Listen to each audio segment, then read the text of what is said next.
Welcome back, everyone. It is 9:24 on your Friday morning. Now, the 518Gives fundraiser benefiting the Center for Disability Services, it is this Sunday over on Fox 23. It will also be airing right here on News 10 ABC. The money raised supports vital services. It also ensures the center's tech incubator can continue to help people getting better at life. Dr. Eric Ledet is here joining us right now. He is a biomedical engineer. Thank you for joining us, Doctor. My pleasure. Thanks for having me here. So I want to talk about the incubator. You are in charge. You're the director there for the center. What do you all do there? So we are an incubator in the sense of that we take ideas, we develop them, we nurture them, we incubate them, and ultimately we turn them into products. And the goal of those products is to help improve quality of life for individuals with disabilities. And we're talking about improving things that maybe we take advantage of. Like opening a door might sound so simple, but for someone with a disability, they might have barriers to doing that. So I want to pull this video up. This is coming straight from the incubator. Take a look at this gentleman here. He's having a hard time maybe opening the door himself, but doctor, tell us what he's using.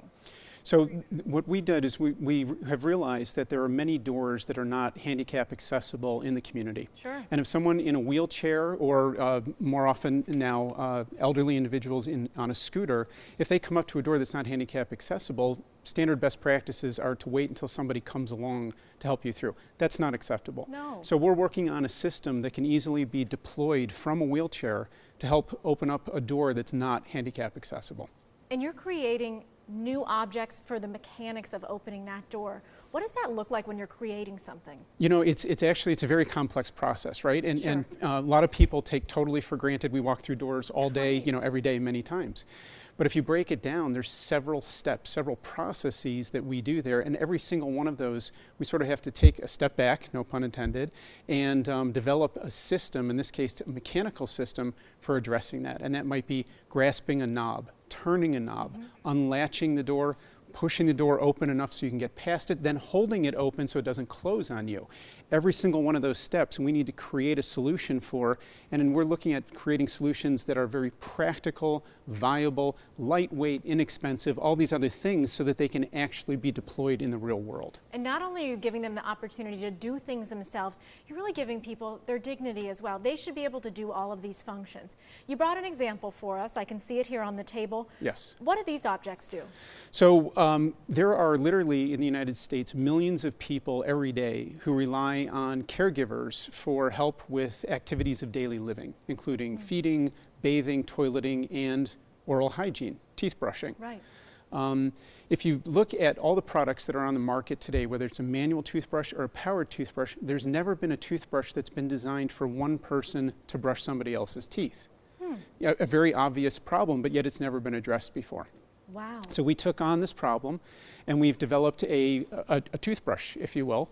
It is unique in both the handle, the way that the user holds it, the caregiver would hold it, but also the head, if you will, is very unique so that the brushing process can be very efficient, very quick, and very benign to the user if they, for example, if they have a cognitive disability and they're not cooperative, not really willing and interested in having their teeth brushed. And so again, it's breaking down a problem that might be simple for most people to do on a day-to-day basis, but then we're looking at very specific details, engineering those details.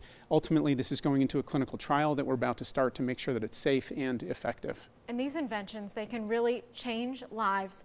As a doctor, how is this personal to you?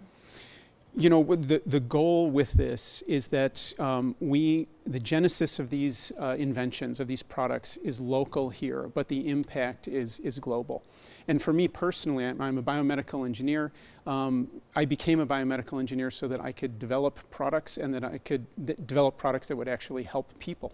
And to see products like this going into a part of our population that needs a lot of help, and a part of our population that a lot of people don't pay attention to, a population that's largely marginalized. If I can make a difference, and if our wonderful staff at the incubator and the Center for Disability Services can make a difference in improving these lives, that's very meaningful to me. Thank you, Dr. Ledet. Really appreciate it. And again, if you want to help give back to these exact programs, give back to these inventions, you can join us. Our 518Gives fundraiser is happening this weekend, starting at 4 p.m. to 7 p.m. on Fox 23. It will also be airing for 2 hours from 5 to 7 on News 10 ABC right here. 9:29 right now, everyone.